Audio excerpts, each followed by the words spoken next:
What kind of trash is it when a guy finds out his wife's secretly an escort?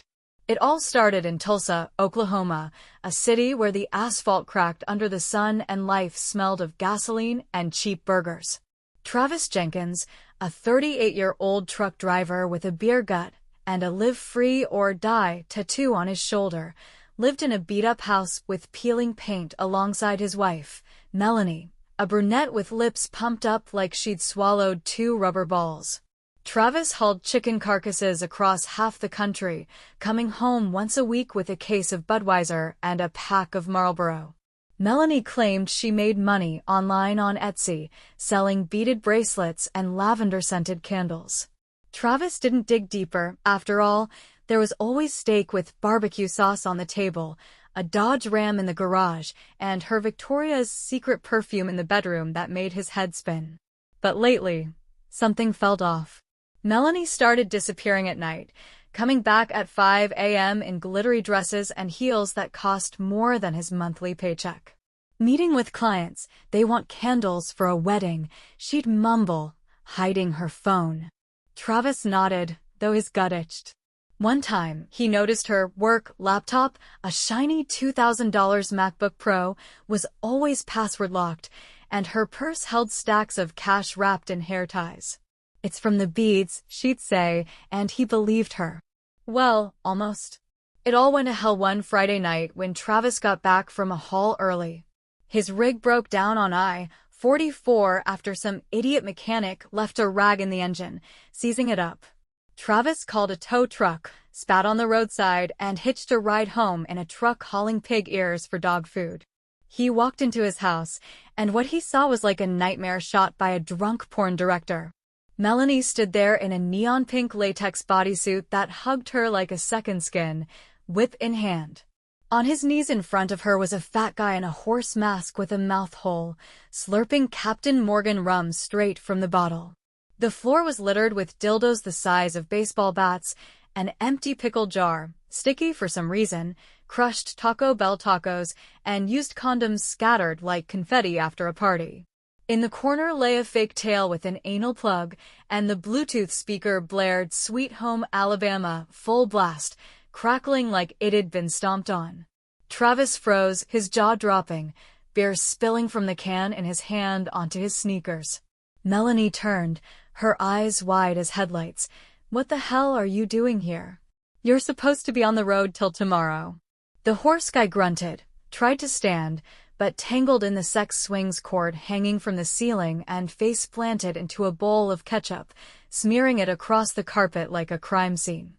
Travis dropped the can, grabbed a cast-iron skillet from the kitchen, still sizzling with yesterday's buffalo wings, and roared, "What kind of zoo is this, Melanie? You're cheating on me with a horse." She hissed like a cobra. "You think your $2,000 a month is enough for me to live? Who bought you that truck? Who paid for your damn Super Bowl TV? I'm busting my ass while you haul chicken guts." The horse guy wheezed, "Don't hit me, I'll pay," and crawled under the couch, pulling out a wad of crumpled hundreds that stank of piss and Axe cologne. Travis squinted and recognized him. It was Reverend Billy Joe, the local Baptist preacher from Light of Salvation, the guy he'd seen on billboards with the slogan "Family is Sacred." The same Billy Joe who begged for tithes on TV every Sunday. Chaos erupted. Travis swung the skillet, but Melanie threw the whip, wrapping it around his arm like a snake. "You don't get it," she screeched, grabbing her work suitcase, a black roller bag with feathers and a handcuff sticking out. The preacher crawled out, pleading, "I'll give you $500, just don't tell," but got stuck, his gut too wide to fit. Travis lunged at her, slipped on a dildo, and crashed onto his back, crushing the pickle jar and splashing sticky brine in his eyes. Melanie bolted out the back door to a waiting Uber, a black sedan with an "I love cats" sticker on the rear window.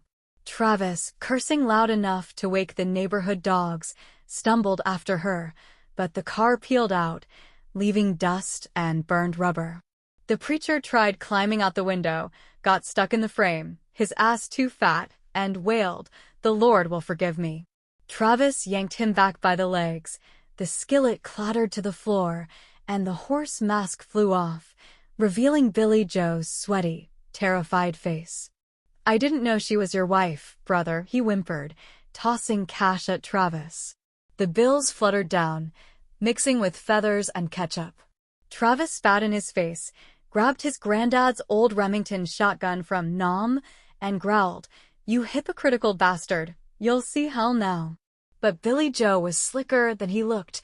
He grabbed a dildo off the floor and hurled it like a throwing knife. Travis dodged, and it smashed the TV, sparking and shattering the screen. The preacher bolted out the window, snapping the blinds, and ran across the yard, pants in one hand, rum bottle in the other.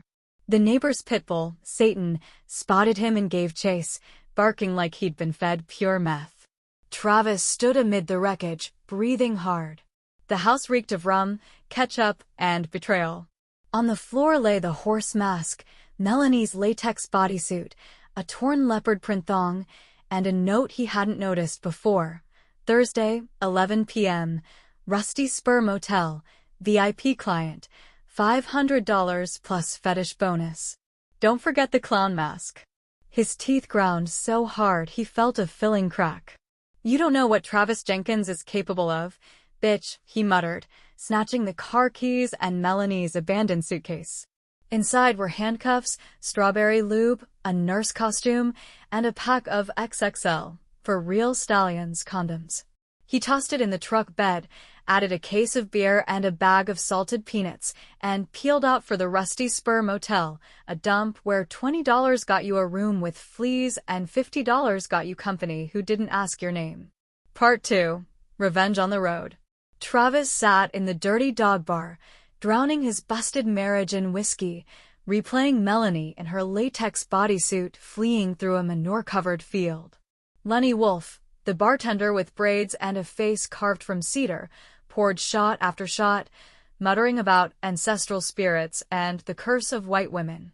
On the table sat a crumpled pack of Marlboro, a Zippo with a skull engraving, and the keys to his truck, still dusty from the chase. Gotta get a dog, Travis thought. And this shit. But trash doesn't let go that easy. The bar door slammed open, and in swaggered a familiar figure, Butch, the bald biker with a mama tattoo on his neck, the one who'd thrown a bottle at Travis in the Rusty Spur. He wore a grease-stained leather vest and jeans that looked cow-chewed, trailing a stench of booze and motor oil.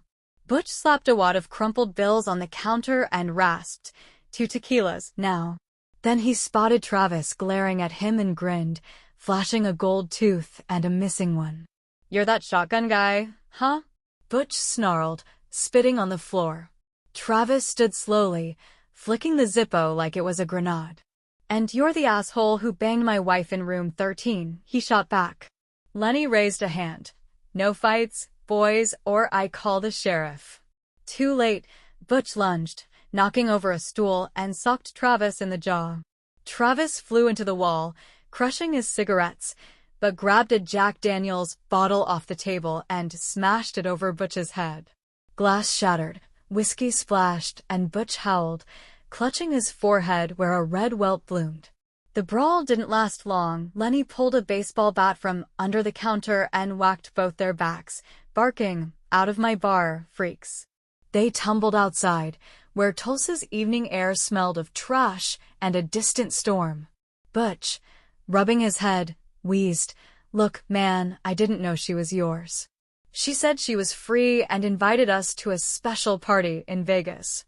Just wanted some fun." Travis spat blood on the asphalt. "Vegas? What the hell?" Butch fished a crumpled flyer from his pocket, a cheap printout. "Melanie Star, Queen of Sin Show, Las Vegas. Neon Sin Club, Saturday, 10 p.m., entry $50, VIP with bonus $200. Travis snatched it, rage boiling in his chest. "She's a star now?" He didn't finish, Butch added, "The preacher and the midget'll be there. All her clients. She's calling it a U.S. tour." Travis crushed the flyer till it crinkled. "Thanks, man," he tossed at Butch and stormed to his truck. Revenge was calling again. The next morning, Travis geared up for Vegas, 1,200 miles through Oklahoma, Texas, and New Mexico dust. He threw the shotgun, a beer case, dirty jeans, and a box of ammo into the truck bed. The cab stank of cigarettes and spilled Monster Energy drink he'd chugged to stay awake. The horse mask sat on the passenger seat, a trophy he didn't know why he kept. Maybe to shove it on Melanie when he found her. The road was a madhouse. In Texas, he nearly crashed into a cattle trailer when a drunk farmer ran onto the highway with a pitchfork, yelling about sky aliens. In New Mexico, cops pulled him over for speeding but let him go after he spun a tale about a sick grandma in Albuquerque and slipped them $20. At a Nevada border gas station, he bought a rubbery hot dog and a wad of chewing tobacco since his smokes ran out. A Santa-bearded bum offered him a magic amulet for $5 a bone on a string. Travis bought it, hung it on the rearview mirror, and muttered, "Maybe this'll bring me luck." Vegas hit him with blinding neon, roaring traffic, and the scent of sin. The Neon Sin Club sat off the strip, a rundown joint with a half-dead sign and a lot full of bikes and rust buckets. Travis parked near a dumpster where a guy in an Elvis suit puked in the bushes, then headed in, shotgun tucked under his jacket. The bouncer, a Hulk with a scorpion neck tattoo, grunted, "Entry $50. Ditch the gun." Travis tossed him the cash and mumbled, "It's my emotional support shotgun." The guy shrugged and let him pass. Inside, it was dark, sticky, and loud. A Sweet Child O' Mine remix thumped, and the crowd, bikers, drunk tourists, and local weirdos, howled. Travis elbowed to the bar, grabbed a beer, and waited. At 10 p.m., the lights dimmed, and Melanie, now Melanie Starr, strutted out. She wore a gold latex outfit that gleamed like foil, a peacock-feathered corset, and a half-off clown mask showing her pumped lips. Whip in one hand, mic in the other, she rasped, "Welcome to my show, sinners. Tonight, you'll see the real queen." Travis's gut clenched. Beside her were her crew, Billy Joe, now in a devil costume with plastic horns and a tail, Butch, grinning with his chain, and the midget unicorn, his horn glowing neon, puffing smoke from a portable machine. Melanie started the show, cracking the whip, dancing on stilettos, tossing cheap beaded bracelets into the crowd, yelling, "Buy my merch, losers." Travis snapped. He leapt on stage, shotgun raised, roaring, "Melanie, your circus is over." The crowd froze, then cheered, thinking it was part of the act. Melanie spun, eyes wide. "Travis, what the hell are you doing here?" She dropped the whip, but he caught it midair, wrapping it around her arm. "I'm here to end this," he bellowed, aiming the gun. Billy Joe screeched and bolted, tripping over the smoke machine and crushing his tail. Butch swung his chain, but Travis fired at the ceiling, plaster rained, the chandelier crashed, and the crowd panicked. The midget unicorn hurled an ice bucket, screaming, "I paid for the show." Melanie grabbed the mic and swung at Travis's head, but he dodged, and it flew into the crowd, nailing a drunk tourist in a Hawaiian shirt. The club descended into chaos, tables flipped, beer spilled, Billy Joe crawled to the exit praying, Butch and the midget brawled over the ruined show. Melanie ran for the back, but Travis caught her in a hallway reeking of mold and cheap cigars. "It's over, Melanie Starr," he growled, pinning her to the wall. She spat in his face. "You're pathetic, Travis. I'm a star now, and you're nothing." The door slammed, and in swaggered a new figure, a hulking cowboy in a hat, revolver on his hip, cigar in his teeth. "She's my girl now, pal," he drawled, aiming at Travis. "I'm her new manager, Buck Bronson. Get lost, or I'll Swiss cheese you." Travis froze, but didn't back down. "She's my wife," he said, gripping the shotgun. Melanie laughed. "Ex-wife, loser. Buck pays me $5,000 a week." Buck grinned. "Go home, trucker, or I'll bury you in the desert." Travis trembled, but remembered the bum's amulet. He yanked the bone on a string from his pocket and hurled it at Buck, yelling, "Eat it, cowboy." It hit Buck's eye. He roared, dropped the gun, and it fired into the ceiling, bursting a pipe. Hot water flooded the hall. Melanie shrieked as her latex melted, and Buck slipped, crushing his cigar. Travis grabbed her, but she bit his finger and broke free, running to Buck. "You lost, Travis," she screamed, helping the cowboy up. Travis spat on the flooded floor, where water mixed with dirt and feathers, and stormed to his truck. The club behind him burned. Someone torched the curtains, and flames spread. Sirens wailed as he peeled out, glancing at the horse mask. "Time to go home," he muttered, firing up the engine. The drive back was quiet, save a stop at an Arizona motel where he drank with a one-legged vet who rambled about desert UFOs. Back in Tulsa, he hit the Dirty Dog, where Lenny greeted him. "Still alive, man? Get a dog." The next day, Travis adopted a scrawny pitbull with a torn ear from the shelter, naming him Satan II after the neighbor's dog that chased Billy Joe. Part 3. Trash Strikes Back. Travis sat on his back porch in Tulsa, sipping warm Bud Light and tossing Satan II an old tennis ball. The sun baked the pavement, the air smelled of dust and distant landfill, and Johnny Cash's Ring of Fire crackled from the garage radio. The horse mask hung on the wall inside, next to the shotgun and an empty Jack Daniels bottle, a memento of Vegas. 2 weeks after the Big Rig warehouse fire, Travis thought the trash in his life had finally settled. He was wrong. It started with the mailbox. Travis went to grab the Tulsa World, headlined with another local politician scandal, and found a yellowed envelope, no stamp, scrawled with "To Travis Jenkins, urgent." Inside was a flyer like Butch's, but trashier, Melanie Starr and her Army of Sin. Grand return.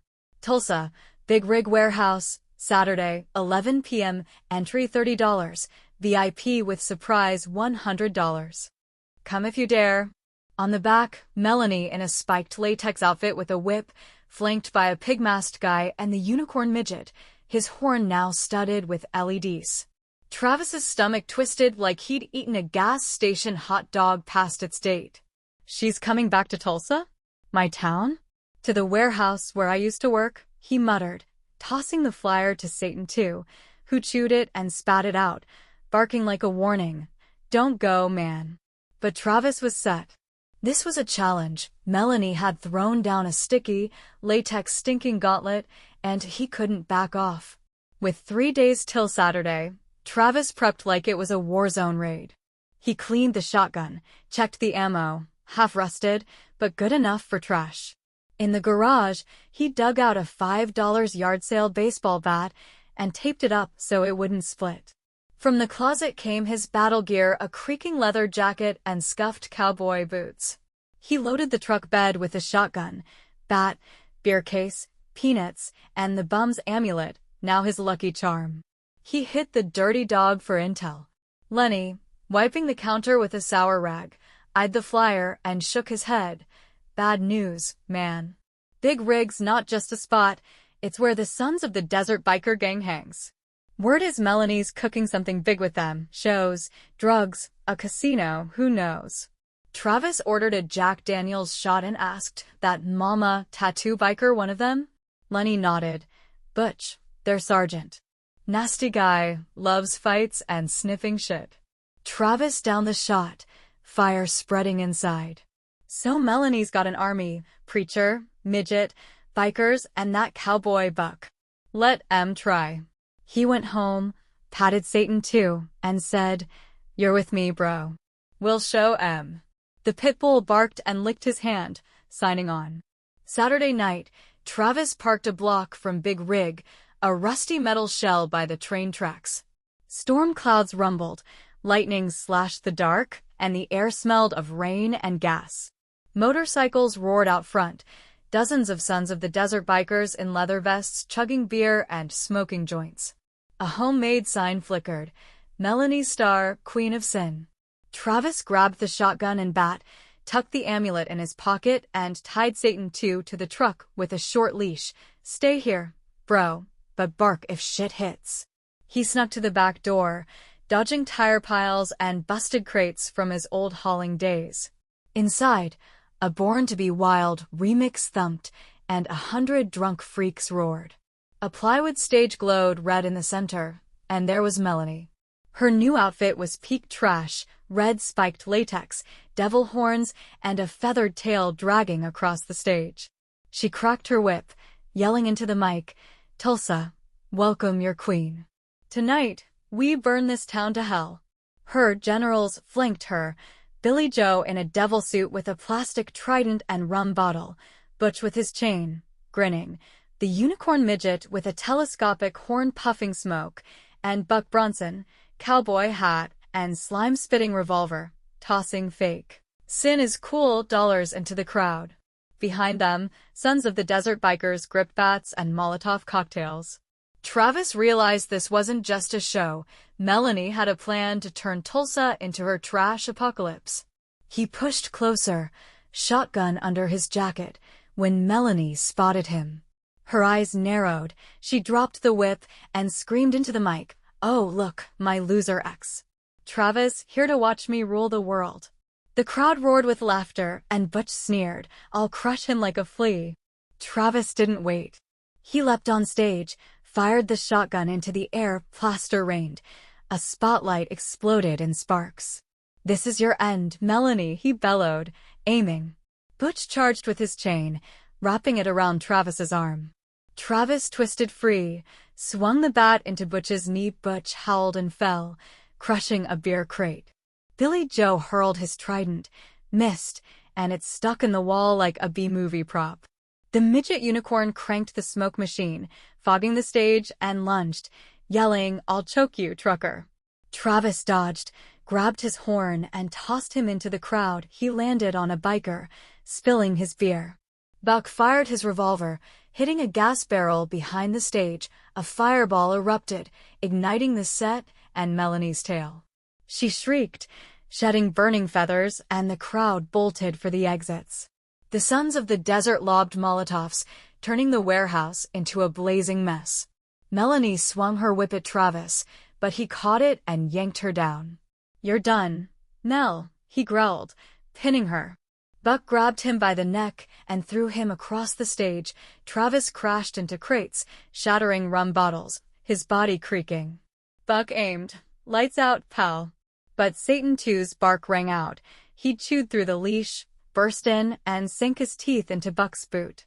Buck roared, dropped the gun, and Travis grabbed it, firing at the ceiling. A beam crashed, pinning Buck. Melanie, her latex smoldering, pulled a knife from her boot and lunged, but Satan II tackled her, pinning her arm. Travis stood, shotgun raised. "Game over," he said. She spat blood.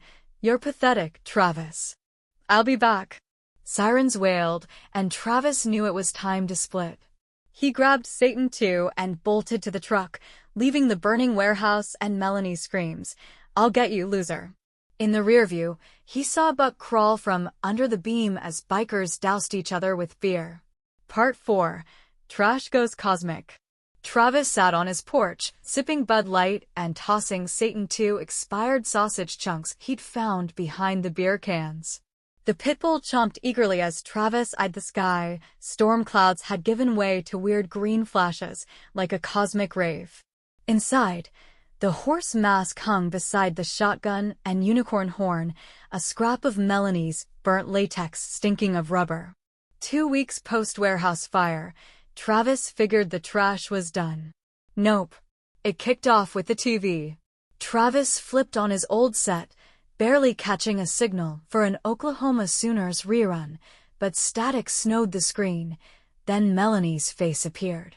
Her pumped lips gleamed red, her eyes blazed crazy. She wore a silver latex suit with bug-like antennae, wielding an electric sparking whip. "Travis Jenkins, this is for you," she boomed, voice auto-tuned to hell. "Thought you stopped me? I'm back from space to destroy your sorry life. Get ready for Melanie Star, Galactic Queen." The screen died, and Travis cursed so loud Satan II barked. "Space?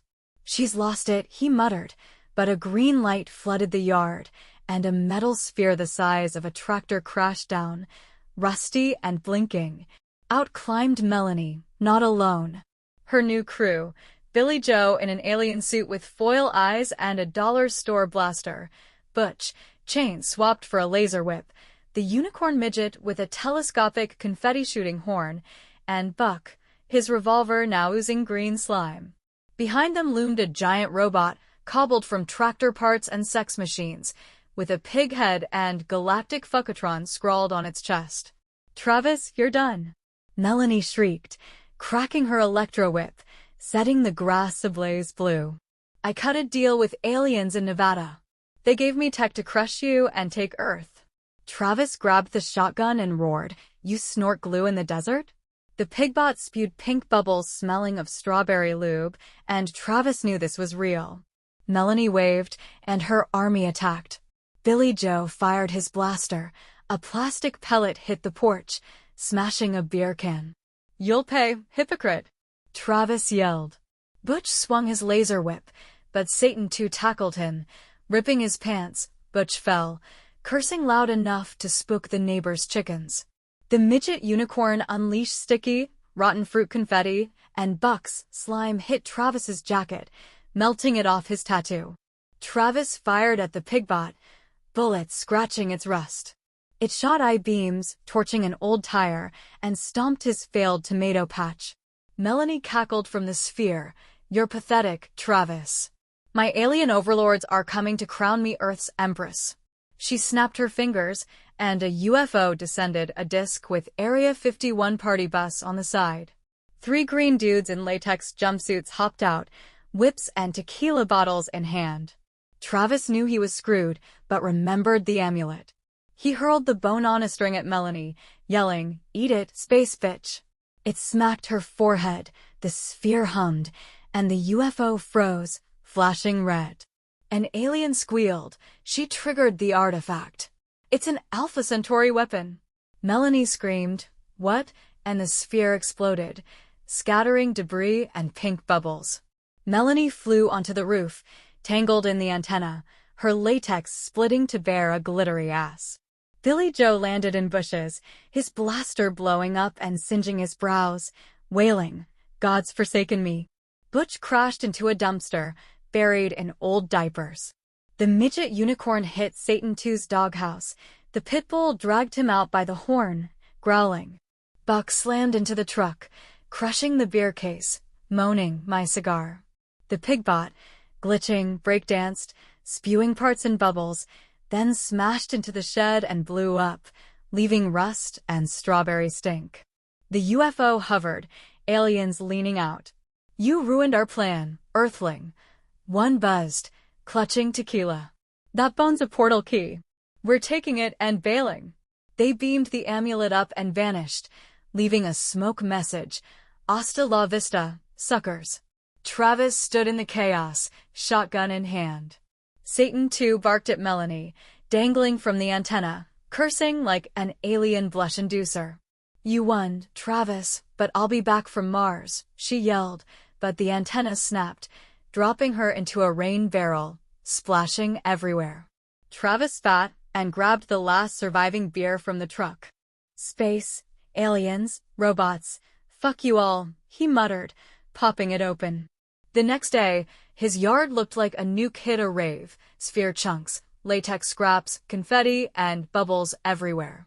Neighbors called the cops, who scratched their heads. "It's Tulsa. Shit happens." Melanie got hauled to a psych ward, ranting about alien sponsors and demanding a whip. Billy Joe went to prison, preaching cosmic sins. Butch fled with the sons of the desert, leaving his laser whip in the trash. The midget unicorn vanished, his horn found in a ditch by a hippie who hung it on his van.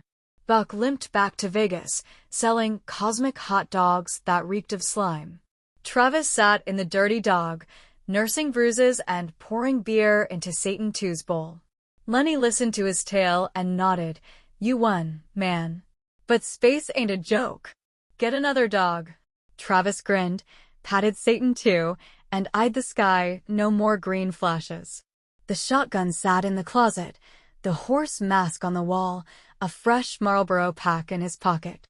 The trash had gone cosmic and faded, but he knew Melanie was out there, plotting from Mars in latex and whip in hand. He was ready with beer, a pitbull, and a bat. That night, he dreamed, Melanie in a latex spacesuit danced on Mars with pigbots, aliens down tequila, and Satan 2 chased the midget unicorn across dunes. Travis woke smiling. Let her try. I'm ready for any trash.